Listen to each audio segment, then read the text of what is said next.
The fork stopped halfway to my mouth when my sister Jennifer stood up at the Thanksgiving table, her wine glass trembling in her hand, and said the words that were meant to destroy me. "Before we give thanks this year, I think everyone deserves to know the truth about Margaret's daughter." The turkey went cold. 23 pairs of eyes turned to me. My husband Richard's face drained of color. And in that moment, surrounded by the ruins of what was supposed to be a perfect New England Thanksgiving, I felt the weight of the envelope in my cardigan pocket and thought, finally. Let me go back to the beginning, because this story, like all family stories, has roots that run deeper than anyone at that table could have imagined. My name is Margaret Eleanor Hartwell, and I am 62 years old. I have lived my entire life in Windham County, Connecticut, in a white colonial house with black shutters that my husband and I bought 35 years ago, back when the mortgage seemed impossibly large and our dreams even larger. I married Richard when I was 26, had our daughter Sarah a year later, and built what everyone in our small town considered a perfect life. I taught third grade at Windham Elementary for 33 years. I organized the church bake sales. I never missed a PTA meeting. I was, in every sense of the word, the good daughter, the good wife, the good mother.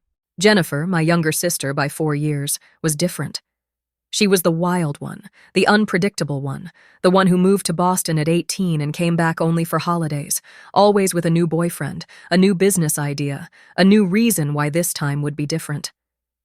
Our mother used to say that I got all the responsibility and Jennifer got all the spontaneity, as if these were ingredients that had to be divided evenly between two daughters and couldn't possibly exist in the same person. Over the years, we maintained the kind of relationship that looks fine in Christmas card photos but feels hollow the rest of the time. Phone calls on birthdays, perfunctory texts. And underneath it all, something I couldn't quite name, a current of competition, of comparison, of unfinished business from a childhood I thought we'd both left behind.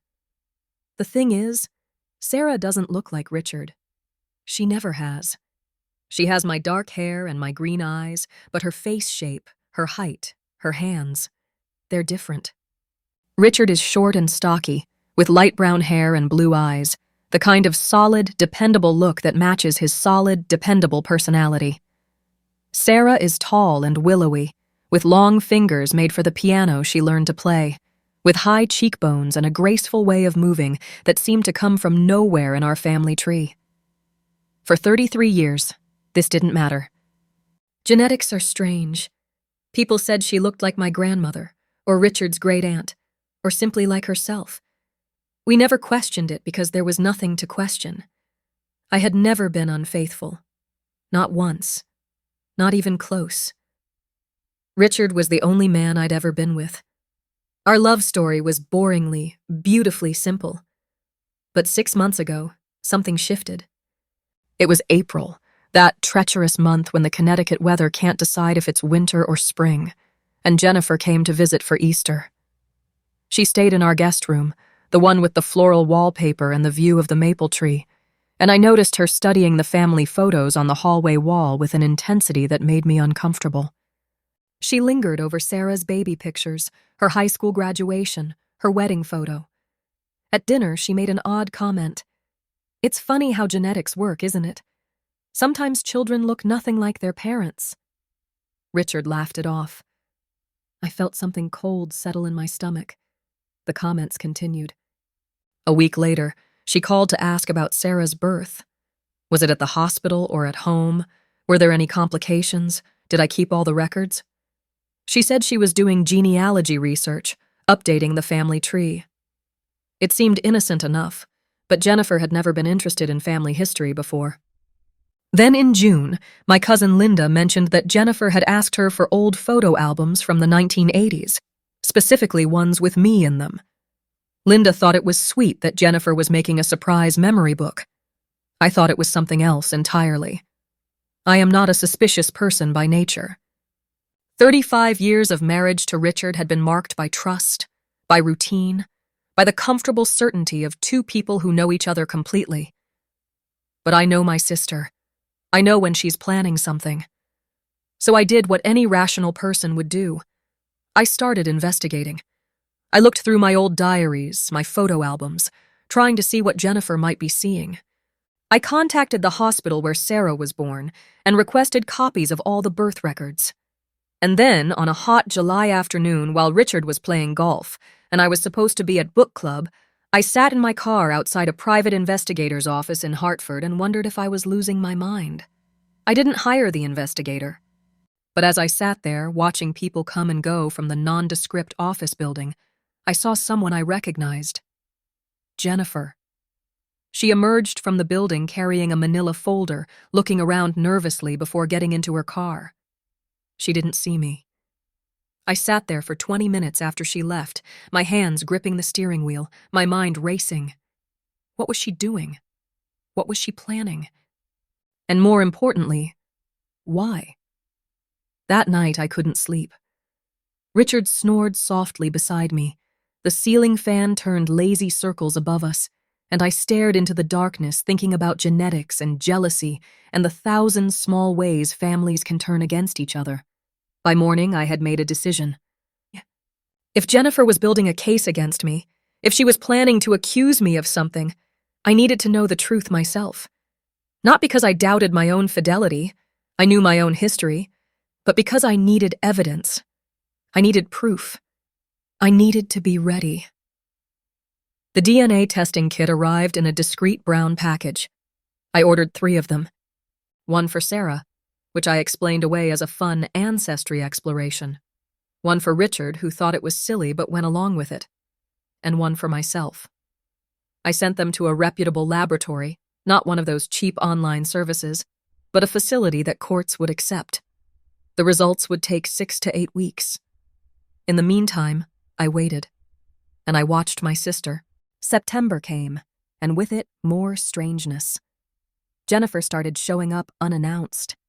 She'd drive the 90 minutes from Boston on random weekday afternoons, always with some excuse. She was in the area for work. She was checking on Mom. She just felt like a drive. But I noticed things. I noticed her pocketing a strand of Sarah's hair from the bathroom. I noticed her asking pointed questions about my past, about whether I'd ever traveled alone, whether Richard and I had ever separated.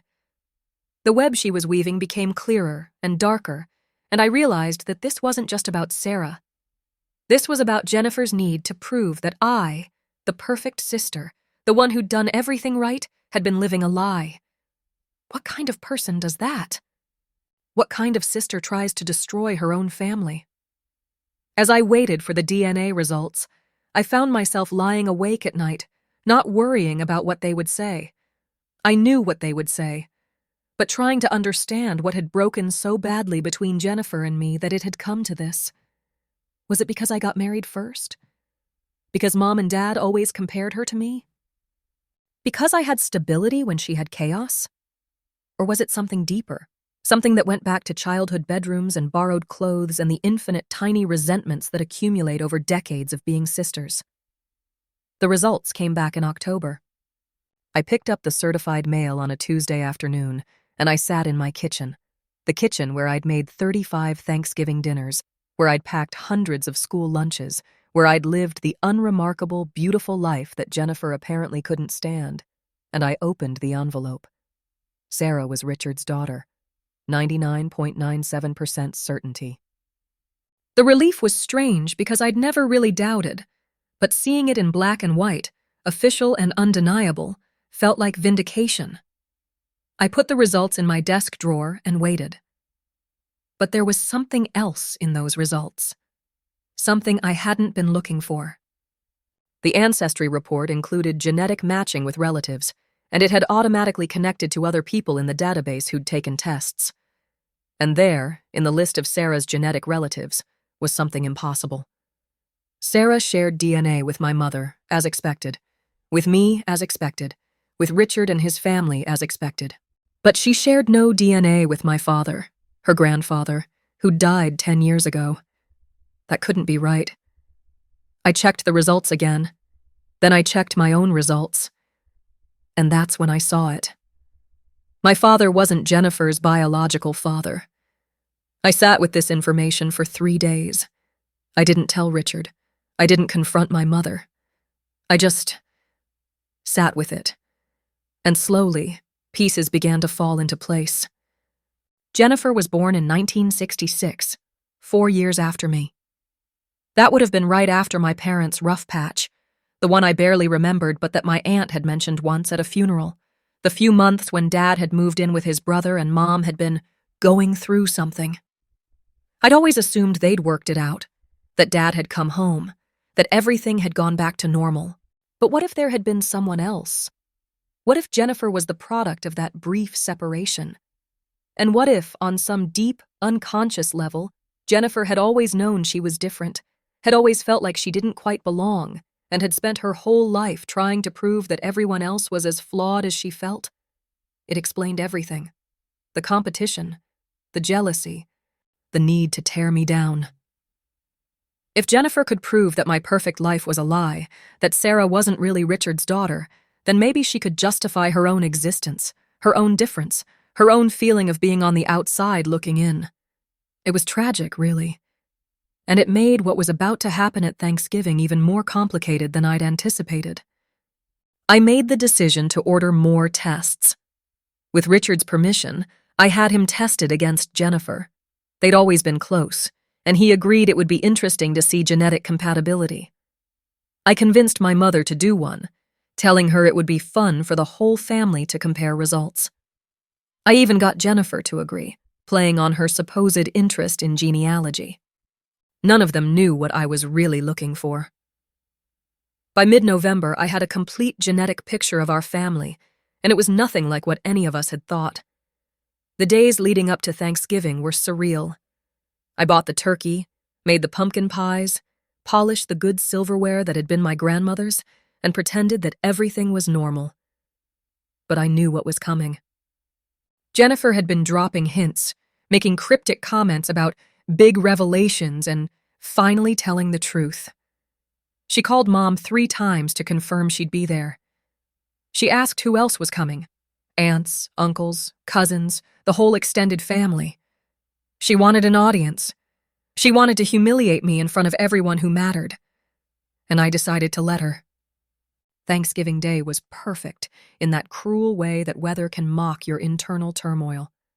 The sun shone on the red and gold leaves still clinging to the maple trees. The house smelled like sage and butter and cinnamon. Family started arriving at noon. My mother, elegant at 86 in her pearl necklace. Richard's brother and his family. My cousins from Rhode Island. Jennifer's ex-husband, who we'd stayed friendly with, and his new wife. 23 people crowded into our dining room and living room, their voices creating that particular chaotic warmth of family gatherings. Sarah and her husband drove up from New York. Everyone complimented the decorations, the food, the house. It was everything a Thanksgiving should be. Jennifer arrived last at 2 o'clock, carrying a designer purse that I knew cost more than my monthly mortgage payment. She hugged everyone enthusiastically, laughed too loudly at jokes, and drank wine faster than she should. I watched her from the kitchen where I was basting the turkey one last time, and I saw the nervous energy radiating off her. She kept touching her purse. She kept looking at me, then looking away. She was working up to something and everyone else was oblivious, passing plates of cheese and crackers, arguing about football, being family. We sat down to dinner at 3:30. The dining room table, extended with both leaves, was a monument to tradition. The cream-colored tablecloth, the autumn centerpiece of gourds and dried corn, the good china with the gold rim, the crystal glasses that caught the afternoon light. Richard carved the turkey with the electric knife that made too much noise. Bowls of mashed potatoes, stuffing, green bean casserole, and cranberry sauce made their way around the table. It was loud and warm and exactly right, and I knew it was about to explode. Jennifer stood up halfway through the meal. We'd barely finished the first course. People were still helping themselves to seconds, still in that early phase of eating when conversation is punctuated by requests to pass the salt or compliments to the cook. Her chair scraped against the hardwood floor, and the sound cut through the chatter like a knife. Conversations died away. Everyone turned to look at her. "I'm sorry to interrupt," Jennifer said, her voice shaking slightly. She'd had at least 3 glasses of wine. But before we go around saying what we're thankful for, I think there's something everyone needs to know. Something that's been hidden for too long. She looked directly at me. Margaret, I know you've built your whole life on being perfect, on being the good daughter, the good wife, the good mother. But I have proof that it's all been a lie. The silence was absolute. Someone's fork clinked against a plate. Richard put down his knife. My mother made a small sound, almost a whimper. Sarah's face went pale. I felt every eye in the room turn to me, then back to Jennifer, then to me again. I picked up my water glass and took a small sip, letting the moment stretch. I'd been preparing for this for months. I was ready. Sarah isn't Richard's biological daughter, Jennifer continued, gaining confidence now that she'd started. She reached into her designer purse and pulled out a folder. I know this is shocking, but I couldn't let this Thanksgiving pass without everyone knowing the truth. I did a DNA test. Sarah and Richard share no genetic markers. Which means Margaret had an affair 33 years ago and has been lying about it ever since. The room erupted. Richard's brother stood up, his face red. My cousin Linda gasped. Sarah started crying and her husband put his arm around her. My mother looked like she might faint. Jennifer stood there in the center of the chaos, triumphant and terrified at the same time, holding her folder like a shield. Jennifer, what the hell are you doing? Richard's voice cut through the noise. He never swears. In 35 years, I'd heard him use that word maybe 5 times. His face was white and his hands were shaking. How dare you come into our home and— I'm telling the truth, Jennifer interrupted. I did a home DNA test with samples I collected. The results are right here.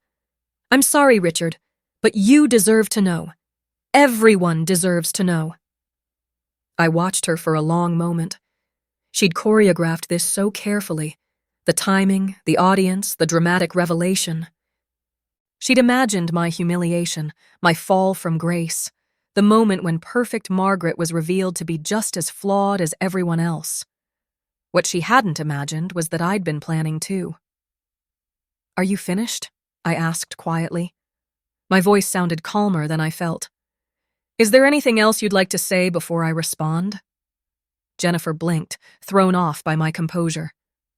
She'd expected tears, denials, panic.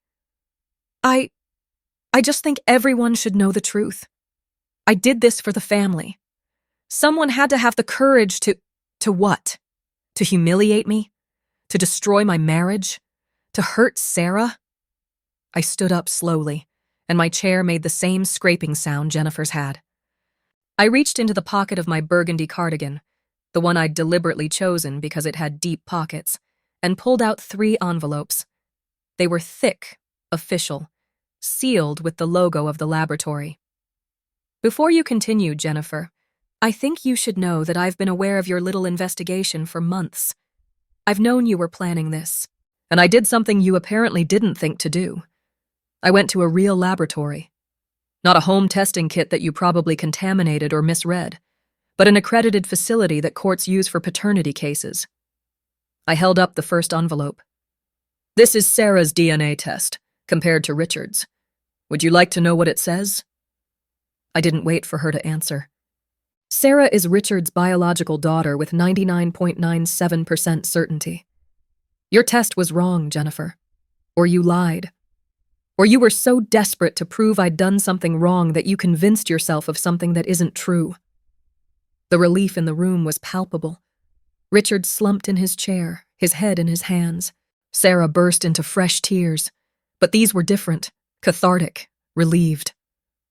My mother clutched her napkin to her chest. Jennifer's face went from triumphant to confused to panicked in the space of seconds. That's not— I tested it myself. I was careful, she stammered. You stole hair from our bathroom, I said, and my voice was harder now. You collected samples without permission, like you had any right to my daughter's DNA, like you had any right to invade our privacy and try to destroy our family. But your cheap test kit was wrong. Or maybe you wanted it to be wrong so badly that you made it wrong. Jennifer sat down heavily, her folder falling to the table. But I wasn't finished. I held up the second envelope. But you know what's interesting, Jennifer? When I had the whole family tested, with everyone's permission, by the way, unlike your little scheme, the laboratory provides additional information. Genetic relatives, ancestry connections, familial relationships. I paused, and in that pause I saw my mother's face change. She knew. Somehow she knew what I was about to say. So imagine my surprise when the results showed that Sarah shares DNA with me, with Richard's family, and with Mom. Just as expected. But she shares no DNA with Dad. None. Because Dad wasn't your biological father, Jennifer.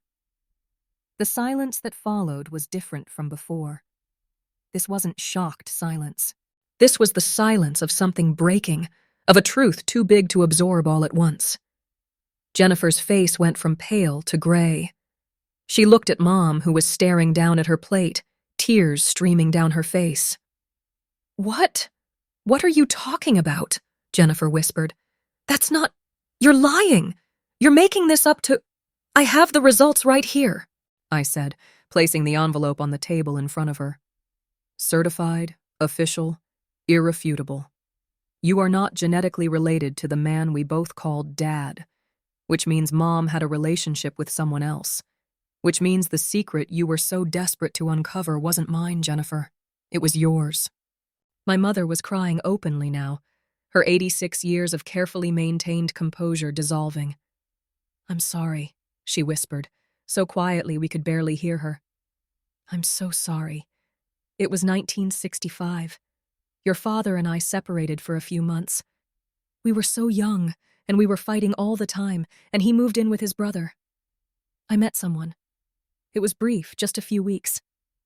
When your father and I reconciled, I was already pregnant. He never knew. I never told him. I thought it was better that way. I thought... You thought what? Jennifer's voice was raw. You thought you'd just let me live my whole life not knowing? Let me think I belonged when I didn't? Is that why I always felt different? Is that why Dad always seemed closer to Margaret than to me? Your father loved you, Mom said fiercely. He loved you just as much. He never knew. I never gave him reason to question. You were his daughter in every way that mattered. But Jennifer wasn't listening. She was staring at the envelope, at the proof of something she'd sensed her whole life but had never been able to name. And in that moment, I understood her completely. The jealousy, the competition, the desperate need to prove that I was flawed. It had never really been about me. It had been about her own feeling of not quite fitting, of being somehow other, of looking in the mirror and seeing someone who didn't quite match the family photo. Is this why you did it? I asked quietly, sitting back down. Is this why you tried to expose me? Because somewhere deep down, you knew you were different, and you needed everyone else to be different too? If you could prove that my perfect life was a lie, then maybe your own confusion would make sense? Jennifer didn't answer. She was crying now, silent tears that dripped onto her expensive blouse. The rest of the family sat frozen, torn between anger at what she'd tried to do and pity for what she'd just learned. I didn't know, she finally whispered. I swear I didn't know. I just always felt like I didn't fit. Like there was something wrong with me. And you were always so perfect, Margaret. So perfect and so certain and so loved. And I wanted to prove that you weren't really perfect. That you'd made mistakes too. That I wasn't the only one who... She broke down completely, her shoulders shaking. Richard spoke into the silence, his voice gentle despite everything. Jennifer, what you did was cruel. You tried to destroy our family based on a false assumption. You violated our privacy, our trust. But I think I understand why. And I'm sorry. I'm sorry you felt that way. I'm sorry you didn't feel like you belonged. "The thing is," I said, and I was surprised to find that my anger had evaporated, replaced by something sadder and more complicated. "You did belong, Jennifer. Dad loved you. We all loved you. The DNA doesn't change that. What changes it is the choice you made to try to hurt us, instead of asking for help with what you were feeling." I held up the third envelope. "There's one more thing. After I got these results, I did something else. I searched the genetic database for your biological father. It took some work, but I found him. He lives in Maine. He's 78 years old. He never knew about you. Mom never told him she was pregnant." I placed the envelope in front of her. "His contact information is in here if you want it. That's your choice. But Jennifer, understand this. Biology isn't what makes a family. Choice is. Dad chose you every single day of your life. He chose to be your father. And you chose today to try to destroy the family he built. That's the real betrayal here." The Thanksgiving dinner was effectively over. People pushed back from the table, murmuring awkward condolences and excuses. Aunt Linda hugged me. Richard's brother squeezed my shoulder. Sarah wouldn't look at Jennifer, wouldn't speak to her. Jennifer sat at the table, alone in a room full of people, staring at the 3 envelopes that had destroyed the narrative she'd built for herself. Mom pulled me aside in the kitchen while people were getting their coats. "I'm sorry," she said again. "I should have told her. I should have told both of you. I thought I was protecting everyone, but I see now that I was just protecting myself. Your father never knew. I swear he never knew. And I loved him, Margaret. I loved him so much." That other man. It was a moment of weakness in a terrible time. It didn't mean anything except that it gave me Jennifer, and I could never regret that, even though the circumstances were wrong. "You have to tell her that," I said. "You have to tell her that she wasn't a mistake, even if the timing was wrong. She needs to hear that from you." "I will," Mom promised. "I will." Jennifer left without saying goodbye, clutching the 3 envelopes. She didn't come back for Christmas. She didn't call. In January, I heard from Mom that she'd reached out to her biological father and that they'd met for coffee in Portland. I heard he was kind, that he was shocked but welcoming, that he had 2 other children, Jennifer's half-siblings, who wanted to meet her. I heard she was in therapy, working through decades of misplaced anger and confusion. In March, she sent me a letter. It was 6 pages long, handwritten on the cream-colored stationery she always used. She apologized for everything, for the accusations, for the violation of privacy, for the attempted humiliation. She explained that she'd always felt like an outsider, that she'd always sensed something was different about her relationship with Dad, that she'd channeled that confusion into jealousy of me. She said therapy was helping. She said she understood now that Dad had been her real father, regardless of DNA, and that by trying to prove my life was a lie, she'd been trying to make sense of her own life. She asked if she could visit, if we could talk, if there was any way to repair what she'd broken. I wrote back and said yes, because that's what families do. We break, and we repair, and we break again, and we keep trying. Jennifer came to visit in April, a year after this whole thing started. We sat in my kitchen, the same kitchen where I'd opened those DNA results, and we talked for 6 hours. We talked about our childhood, about Mom and Dad, about the 1,000 ways we'd hurt each other without meaning to, about the ways jealousy can poison even the purest love. "I'm sorry I didn't see it," I told her. "I'm sorry I was so caught up in being perfect that I didn't notice you were struggling. I'm sorry I made you feel less than." "You didn't make me feel anything," she said. "I did that to myself. I compared myself to you instead of just being myself. And when I couldn't measure up, I tried to tear you down instead of building myself up." We didn't fix everything that day. Some wounds take years to heal, but we started. And 2 months later, Richard and I renewed our vows on our 36th anniversary. Jennifer came.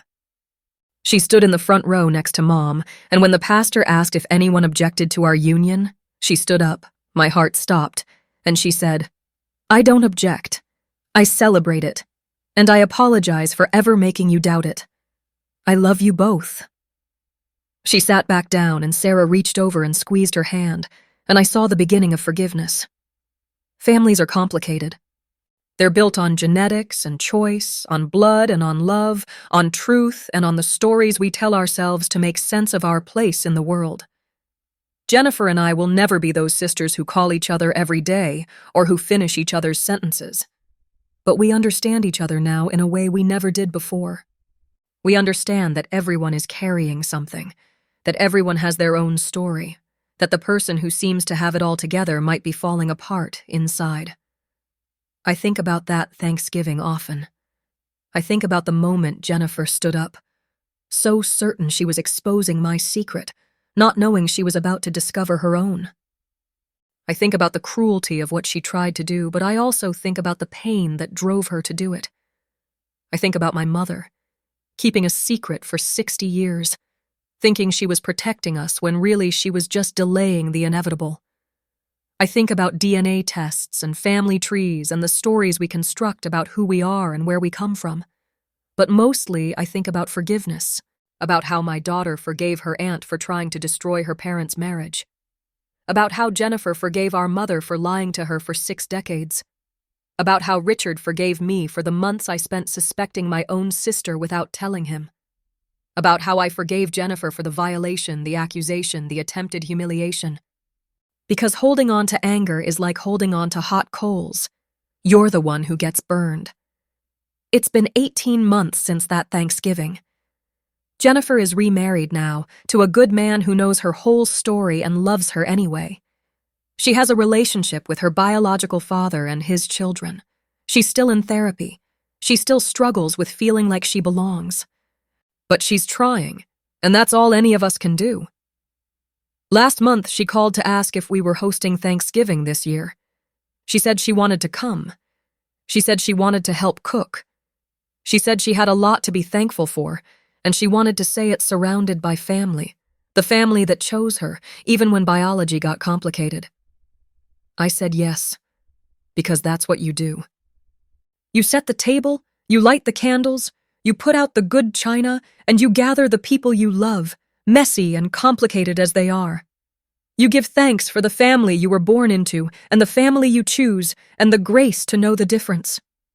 You forgive the unforgivable because the alternative is to live with bitterness, and life is too short for that. So this Thanksgiving, Jennifer will sit at my table again. We'll pass the mashed potatoes and argue about football and laugh at old stories. We'll give thanks for the truth, even when it's painful, for the healing, even when it's slow, for the family, even when it's complicated, especially when it's complicated. Because in the end, that's what family is. It's not the perfect picture we present to the world. It's not the DNA that binds us. It's the choice we make, day after day, to show up for each other despite everything, to forgive when it seems impossible, to love when it would be easier to hate, to set another place at the table and say, "Welcome home." That's the secret I learned that Thanksgiving. Not that my sister tried to destroy me, or that she discovered her own hidden truth, or that our family was built on stories that weren't quite what we thought. The secret is simpler and harder than that. We're all broken. We're all scared. We're all searching for where we belong.